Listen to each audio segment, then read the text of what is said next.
GKFX Prime presents the Market Analysis Webinar. Hello everybody, welcome to a new weekly webinar. Well, we've started the week with a bit more action than normal. We've had a flash crash in the price of gold and silver, those prices falling heavily, but then the definition of a flash crash is that it happens very quickly, and typically what you see is the price recover very quickly afterwards. It's happened a few times in the stock market, it's happened once or twice in gold, and certainly in the FOREX market too. If you remember, not many months after the Brexit referendum, there was a very notable flash crash in the British pound. So we had another one of those. The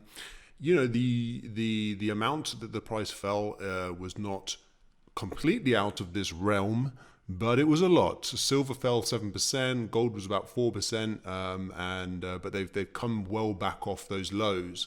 So we're going to examine what that means for the precious metals market. Naturally you'd expect that to be pretty bearish for the market when you see such a sudden price drop.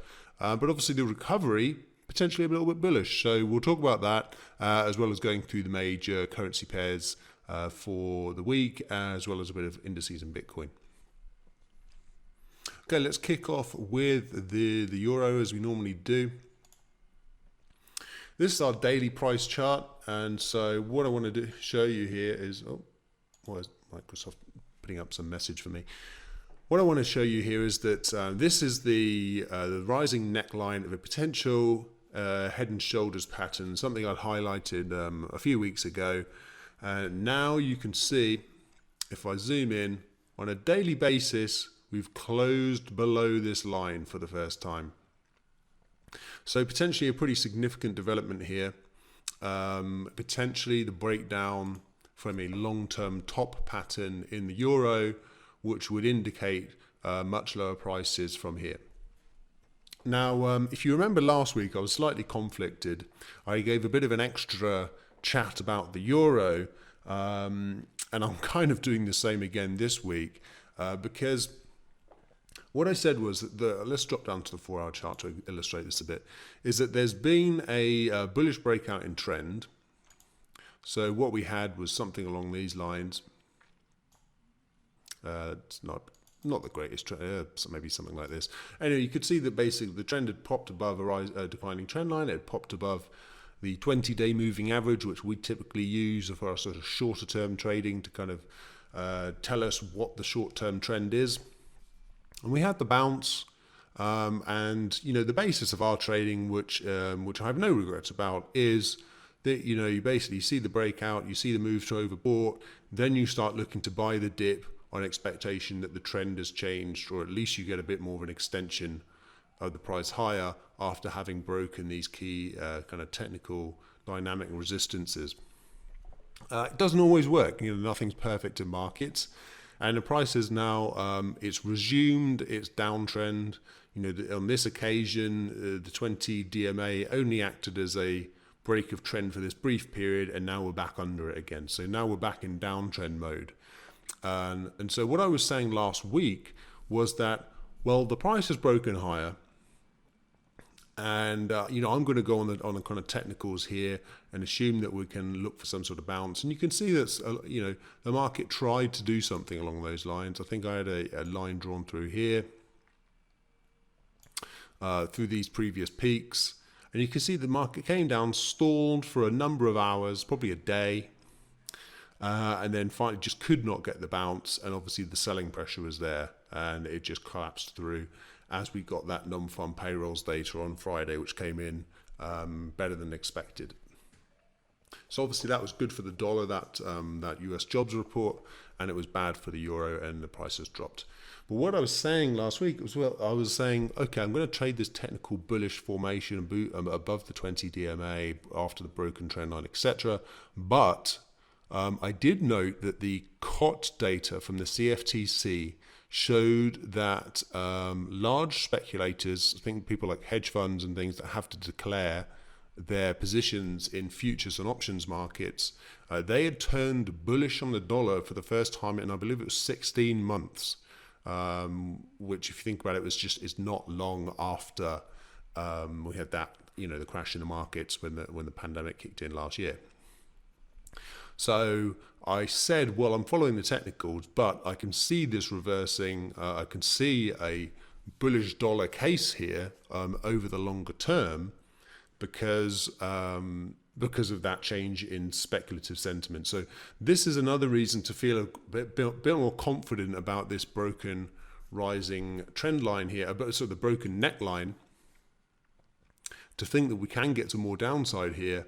A reason to think that is because the speculators are on side with more weakness in the euro and more strength in the dollar. Probably the main counter argument for why maybe we get a bit more chop, or maybe it works eventually but it takes a while, is that we're entering summer trading and there's obviously lower liquidity and you don't tend to get really good trends in August. So it might be that we chop around a bit around this neckline in August, only to get that big resumption of the downtrend when the big players come back in after their summer holidays in the south of France and the Hamptons of New York, etc. So this is the situation. It's looking pretty bearish in the euro, but maybe the volatility dies down a bit in the summer. Maybe we don't get a continuation of this yet. So be aware of some potential. We've taken out these lows, for example, but maybe the price can just bounce straight back into a range again.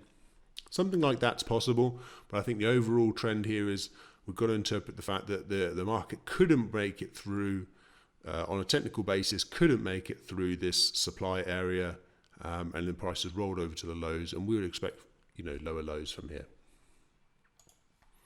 Now, what's interesting when we move to the pound, this is the daily chart for the pound. We're still, whereas the euro is pushing into its multi-year lows, multi-month lows, I think. The pound is actually holding up pretty good. It's in the middle of its trading range that it's really been in for the bulk of this year. It rallied at the start of the year and has basically just gone sideways since. It did take out this low, which I had initially interpreted as being a bearish signal down here, but we've got a big rip up to the upside. Now we're stalling a bit. So if you assume that the pound generally trades in the same direction as the euro, you would expect a bit of catch down weakness in sterling to happen, given that it's not really gone anywhere, or you'd expect the euro to bounce right back in choppy trading. But the two seem a bit out of sync at the moment, which is kind of unusual. But looking at the pound chart by itself, I think we have to be pretty neutral here. The range is intact. We're right in the middle of the range. The only thing that's looking a bit soft at the moment is that we got a good rally off those lows. Came into the supply area up here of this high, have fallen back, but we've just been chopping around those former highs. So there hasn't been the immediate bounce that you would look for in a very bullish market. There's always also not been the immediate fake, false breakout that you'd expect in a kind of weaker market. So the pound is sideways at the moment on short-term and long-term charts. I would still, I've drawn in this demand area here. It does come in sync with the 20-day moving average. It's possible to get a little bounce from there. We have taken out resistance. We did move to overbought. We're not oversold yet. So it's a different situation to the euro. So my bias probably is still a bit bullish. 138 might be enough, this demand zone here. But you'd certainly get a better risk to reward if you waited for this demand zone down here, which comes in just above this long-term support line, which we can see better on the daily chart. So maybe it comes right back down to that line again, and you just get a bit of a bounce with some decent risk to reward, even if it doesn't go to the top of the range again. That seems like it's a confluence of interest in that area. So that would be slightly better risk to reward, especially if you're putting your stops below the lows, for example. So I think we, in a general rule of thumb, we're above the 20-day moving average. Price has taken out a former peak. It's not been super aggressive to the upside, but it's still generally bullish conditions. We've just got to be a bit wary though, because the euro looks much weaker. Maybe the pound catches down. Moving over to the Japanese yen. This is our daily chart again. And what are we looking at here? Well, really just a kind of choppy sideways market for the most part. If I extend this support through here, you kind of see that we had one false breakdown here. Then if I extend this resistance along here, it's not far away from basically we've had one false breakdown, one false break higher, and we're just in this kind of choppy range. So I will be trading on that basis. If I am trading in the Japanese yen, I'll be assuming that this general range condition holds. And if we can get, here I think we're obviously testing this previous peak here, but I still think we're kind of in no man's land here. We certainly could sell off back down to here, but I'd be more inclined to, we had a decent pop out of this demand area here, so I'd be more inclined to buy into that former high and that little demand area if we got a drop down to the 20-day moving average again, on the assumption that we probably test the top of the range. And then if we test the top of the range, that would be when I'd be looking for opportunities to go short the market. So you can see what I mean here. It would go long and go short because it's really a sideways market. We had a slight bearish bias through this period. It was choppy, but the price was generally below the 20-day moving average. Now we're back above the 20-day moving average. You can see really this is the kind of environment we're dealing with. It's if we have a 50-day moving average on here, it would be much more flat, and that probably denotes the situation a little bit better. It's just a flat moving average, meaning a flat market. There isn't a trend, so it's difficult, except on very short time frames, to initiate trend trades. On short time frames, it's kind of good. If we do get, for example, up to this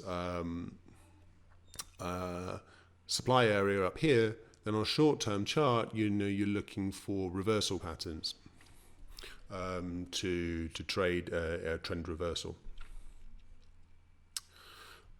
Okay, let's move over to gold, which, as I mentioned, was the place where all the action's been at the start of the new week. Massive flash crash here. So bigger picture in gold. Can zoom out a little. It doesn't look so good. But you can see generally here, if I didn't scroll too much, this is where we had a big drop off in gold before. We got through it, consolidated, rallied up, and we've come back, found support again, and now we've flash crashed through it and back above it again. And you can see, based on this entire rally from these lows, we've been holding on to the 61.8 level. That was where we tested, and then since then we've been holding on to the 50 level. We dropped right through the 61.8, and now we're back near the 50 again. So does this mean that the buyers have stepped in at the bottom of the range where they'd wanted to all along, just taking advantage of the flash crash to trade prices up back towards 1900 and above? Possibly, but obviously, there was a distinct absence of buyers. There was some big sell program obviously initiated up here, and where were the buyers? There were no orders to buy, so hence a very illiquid market. This can happen. It tends to happen in Asian trading hours because there's just less liquidity than in European and US hours. Less buyers and sellers around, but still the lack of orders is a bit worrying, and I would say probably not a great thing overall. But the fact that the price has recovered, that's obviously better than Friday, where the price dropped and stayed at the lows. Here it dropped and is right back at the highs again. So interesting situation in gold for sure, but it's almost out of the realms of technical analysis when you have these sudden spikes. Obviously, this chart just looks a bit crazy now.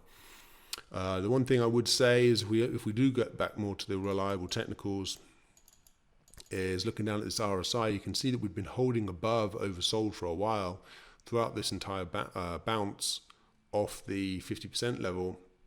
And then obviously, as of Friday, we went into oversold, and then we went heavily oversold on Monday. So we're coming off heavily oversold levels. Well, what I would be inclined to look towards is that this symbolizes to me, as I've mentioned before, that the trend has turned lower. We're below the 20-day moving average. So this sharp downward move, it's all bearish to me. But obviously we're just bouncing off very oversold conditions, and that bounce may gather some momentum, and it could even carry us back up towards this 1800 mid-level again.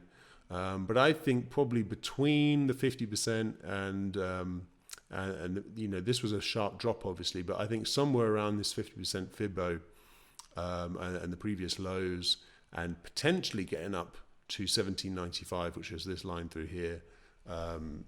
That's when you're looking to want to sell into this weakness again. And obviously just watch for signs that this was the end of it, that this was the final sell-off in gold. You can get that sort of momentum extremes, like a blow-off bottom, they call it, where the price just collapses, gives way, and then that's it. It's the final capitulation before the bullish trend starts. So that's a possibility. I'm not going to assume it. I'm just going to wait until we see some maybe overbought conditions, price move back above the 20-day moving average, etc., for a bit more confirmation. That is in case would indeed be the case. And then looking for sort of good bullish trend. If we can turn bullish again after a big sell-off like this, that's actually a very bullish thing. So similar situation in the silver chart. I'm on the daily candlestick chart here, and you can see this is kind of more encouraging than gold potentially, because the flash crash took us to the bottom of the range, but we didn't even reach the bottom of the range. Now this is the spot silver price, and so obviously there are different, slightly different variations on the price because it's not a centralized exchange. So worth checking the futures price as well, just to see if how that performed relative to those previous lows. But still, the fact that it held the range, I would say, is arguably a bullish thing, or at least not so bearish. But still, overall you can see obviously big drop lower in silver. Well done to all of those who'd been selling into this downtrend and hoping for a test at the bottom of the range. You pretty much got it. Now again, similar situation. You can add in moving average, and on the four hourly basis, the 120 pretty much equals the daily 20-day moving average, and you can see we're obviously well below it. But again, maybe if we can rally up through it after this, that would be a bullish thing. But I'm not going to assume it just yet, and I'll probably assume that somewhere into the testing of these prior lows is where we'll have an opportunity to sell the market down again. Maybe even not to the bottom of the spike, but some good 2, 3, 4 risk to rewards potentially from just selling at those old lows. Let's move on to the oil market. Slightly unusually, I've used an Andrews pitchfork just because I was trying to draw some trend lines in here, because it sort of seemed like we were working on a kind of trend line basis. And I realized that actually, the price has been pivoting around this kind of mid Andrews pitchfork line for a while here, and that actually the bottom trend lines actually correlate quite well to it. So for what it's worth, you can obviously draw in some different versions, but can sort of see that the price respecting these, something along these lines, as we're basically in whatever variation you draw these lines on. Can probably extend this one a bit higher up, but we're basically operating in the upper section of this long-term trend. And even if you don't turn too bearish, you could maybe trade on the basis that we drop down to you could either trade the drop down to the bottom pitchfork line, wherever you want to draw that in. Here would be conservative, here would be a bit more obviously a longer distance. So I messed them up from my initial drawings, but I think you can generally see the point here that we're trading above it. We've dropped down through it above, and it's generally been kind of respecting it throughout. So potentially we get a drop down and just the trend loses some momentum, but we're still in the uptrend. So that could be a first occurrence, and then you could use this lower line to work on the basis that actually if we do drop below it, then actually this bullish bullish trend that we've been in has actually reversed. So apart from this Andrew's pitchfork, which I'll take off the chart for now, you can see that pitchfork line plus the former resistance, now support, plus the roughly speaking the 100-day moving average.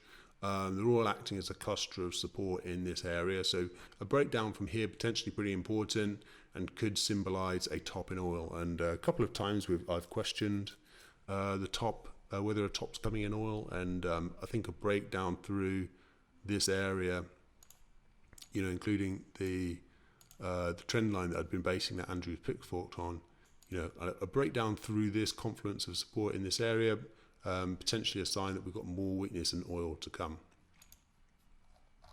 How do we get in on it? Well, you can see we're obviously trading near the lows, but there's a good chance that we bounce off near these kind of spike lows from before. And if we do so, be looking towards this. You can't see it so well on the 4-hour chart, but basically this former resistance, which isn't former resistance, now support. It's not so well defined. It's more of a zone, but something around that, in the general vicinity that we are, if we come down and test the lows but then bounce up, I'd be inclined to sell into this this pivot level on the assumption of lower prices. Obviously, if we get a bigger bounce, then we could look to supply areas higher up. Okay, moving on to the S&P 500. Again, working with trend lines a little bit here, but a pretty well-defined trend line that starts in October and really takes us through to the present day. We've also got an RSI trend line to work with. We've been talking about this as being kind of key support for a while and just staying bullish while above it and then turning bearish while below it, and we're still above it. We talked about this channel last week. I said that most likely we get an upside resolution to it, which we have. It's not been particularly convincing, but it's been a bit of a low volatility churn of a rally. So in general, the price hasn't been too explosive, but generally, we had a breakout here, so that should be bullish. And if we turn back lower into the range, then we know we've got a false breakout, and that's actually bearish. And for those slightly more inclined towards an aggressive entry, you could try and predict that the sell-off down towards the 50-day moving average and the trend line, or if you're being more conservative about it, you can take the false breakout, then the break of the trend line as two reasons to expect a reversal of the trend once we finally get that break below the trend line, which will happen eventually. We'll get a test of the 50-day moving average, and then eventually the 50-day will break, and we'll have to have a test of the 200-day moving average. That's just the order of things that will happen eventually, but it's obviously better to kind of not try and predict that, because you could have been predicting that all the way through this rising trend. Better to follow the trend, but then have some reasons to think the trend is broken, like this trend line, the moving average, and then trade towards that longer term average when you see that breakdown occur.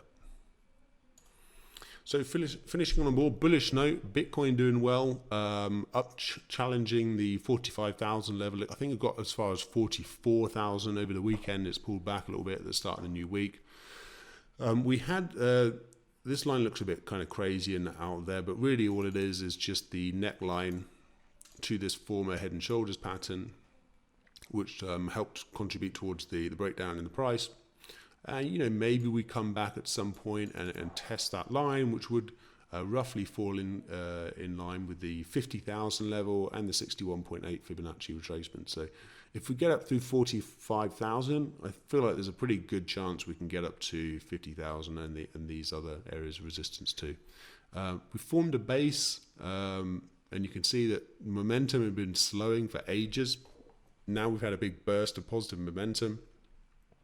Looks like we could get temporarily overbought, but that's a good sign overall that the market is strong enough to get overbought. So we'd wait for it to get overbought, look for it to pull out of overbought conditions and buy into some shorter term demand areas and try and ride that trend potentially up to 50,000. Okay, so I'm going to call it a day there. Thank you very much for watching, everyone. Hope you learned something. Hope it's useful for your week ahead in trading. See you at the same time next week. And if you do like the video, please click the like button and obviously follow the channel so that you can follow along on these videos each week.